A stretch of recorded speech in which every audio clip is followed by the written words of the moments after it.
আসসালামু আলাইকুম ওরহমতুল্লাহি বারকাতু। পবিত্র মাহে রমজান শরীফ আমাদের থেকে শেষ হয়ে যাচ্ছে, চলে যাচ্ছে।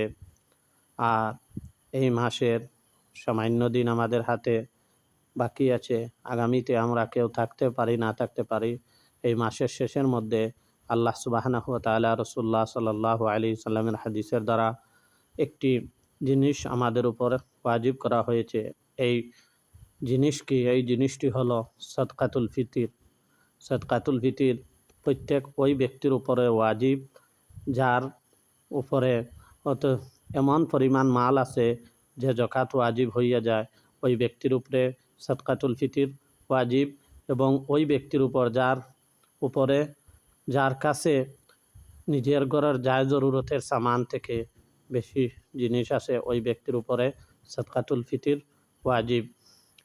রাসূলুল্লাহ সাল্লাল্লাহু আলাইহি সাল্লাম একটি রিওয়ায়াতের মধ্যে, হাদিসের মধ্যে ইরশাদ ফরমাইয়াছেন, সদকাতুল ফিতির দেওয়ার দুইটি কারণ হয়ে থাকলো।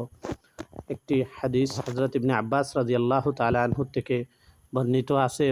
আন ইবনে আব্বাস রাদিয়াল্লাহু তাআলা আনহু قال فرض رسول الله صلى الله عليه وسلم زكاة الفطر طهورا للصيام من اللغو والرفث وطعمة للمساكين من أداها قبل الصلاة فهي صدقة مقبولة ومن أداها بعد الصلاة فهي صدقة من الصدقات। প্রিয় হযরত রাসূলুল্লাহ সাল্লাল্লাহু আলাইহি ওয়াসাল্লাম এই হাদিসের মধ্যে ইরশাদ ফরমাইয়াছেন যে সদকাতুল ফিতির এটা থাকলো রোজারে পাক আর সাফ করার লাগিন। এই সদকাতুল ফিতির রোজাদারের উপরে ওয়াজিব করা হয়েছে।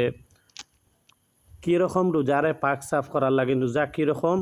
রোজার মধ্যে খলল পয়দা হয়। আমরা যে সময় দিনের বেলা রোজা রাখি, রোজা রাখার পরে আমরা ফাহিশা কাজের মধ্যে, ফাহিশা কথাবার্তার উপরে, বেকার কাজের উপরে, বেহুদা কাজের উপরে আমরা লিপ্ত থাকি। যার উপরে লিপ্ত থাকার কারণে আমার রোজার মধ্যে খলল পয়দা হয়ে যায়। যতক্ষণ পর্যন্ত রাসূলুল্লাহ সাল্লাল্লাহু আলাইহি সাল্লাম ইরশাদ ফরমাইয়েছেন, যতক্ষণ পর্যন্ত বন্দা সদকাতুল ফিতিরে আদায় করব না, এই রোজার মধ্যে যেগুলা ফাহিশ কামর কারণে, কথাবার্তার কারণে যেগুলা এই রোজার মধ্যে কমি ধরছে, এই কমিকে এই সদকায়ে ফিতিরে পূর্ণ করিয়া দিয়ে দিব। সদকায়ে ফিতিরের দ্বারা পূর্ণ করিয়া দেওয়া হইব।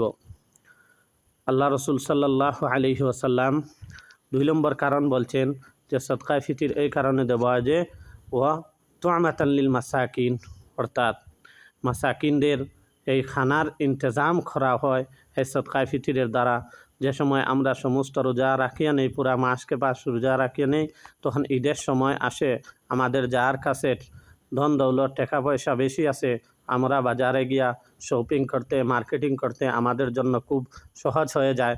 কারণ জিনিস কিনবার, জিনিস খরিদ করবার আমাদের কাছে যে পয়সা যেগুলা সবসময় অ্যাভেলেবল থাকে, কিন্তু একজন গরিব, প্রকৃত গরিব মানুষের দ্বারা গেলে বোঝা যায় যে পয়সার কতটুক পরিমাণ কদর। এক অক্তর খানা খেলে দ্বিতীয় অক্তের খানার জন্য উনি কাজের মধ্যে যেতেন, উনি কত কষ্ট করে দিন পালাইতেন।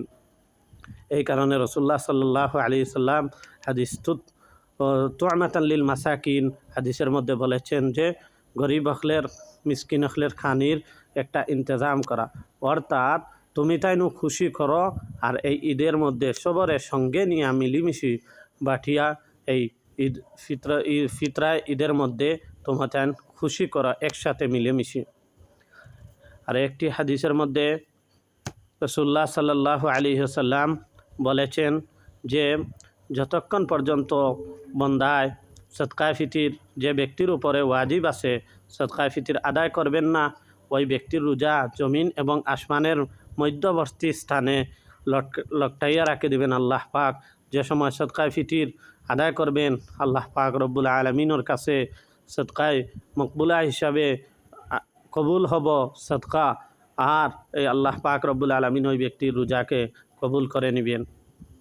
দ্বিতীয় হাদিসের মধ্যে আছে, নবী করিম সাল্লাল্লাহু আলাইহি ওয়াসাল্লাম মক্কায় মুকাররমার মধ্যে প্রত্যেক গলির মধ্যে একজন কি করতেন, একজন কাসিদ, একজন মানুষ পাঠাইয়া এলান করাইতেন যে সদকায়ে ফিতির তুমি তাই না আদায় করো, সদকায়ে ফিতির ওয়াজিব হয়ে গেছে, তুমি তাই আদায় করো সদকায়ে ফিতির। আল্লাহ সুবহানাহু ওয়া তাআলা আমাদের সবাইকে যেন, যারার উপরে আমাদের সদকায়ে ফিতর ওয়াজিব আছে, যেন আমাদের সবাইকে যেন তাড়াতাড়ি ঈদের নামাজের আগে আদায় করার জন্য তৌফিক দান করেন। রাসূলুল্লাহ সাল্লাল্লাহু আলাইহি ওয়াসাল্লাম হাদিসের মধ্যে আলফাজ বলেছেন, মান আদ্দাহা ক্বাবলা সালাতি ফাহিয়া সাদাকাতুন মাকবুলাতুন, যে ব্যক্তি নামাজের প্রথমে সদকাকে আদায় করবে ওই ব্যক্তির সদকায়ে মকবুলা হিসাবে গ্রহণ করা হবে। আর যে ব্যক্তি নামাজের পরে সদকায়ে ফিতিরকে আদায় করা হবে, ওই ব্যক্তির সদকায়ে ফিতির আদায় করার সওয়াব অন্য বাদ বাকি 11 মাসের সদকার আম হিসাবে যেরকম সদকা করলে সওয়াব পাওয়া যায়, এরকম আল্লাহ পাক রব্বুল আলামিন ওই ব্যক্তিকে সওয়াব দান করিবেন। আল্লাহ সুবহানাহু ওয়া তাআলা আমাদের সবাইকে যেন ঈদুল ফিতরের মধ্যে এতিম, মিসকিন, গরিব গুরা যেগুলা মানুষ আসেন, সবাইকে এক নজরে দেখা এবং আমাদের হুজুর সাল্লাল্লাহু আলাইহি সাল্লাম হাদিসগুলা শুনে এবং পড়ে প্রকৃত কামিলে মুমিন বনার চেষ্টা করা। আমিন।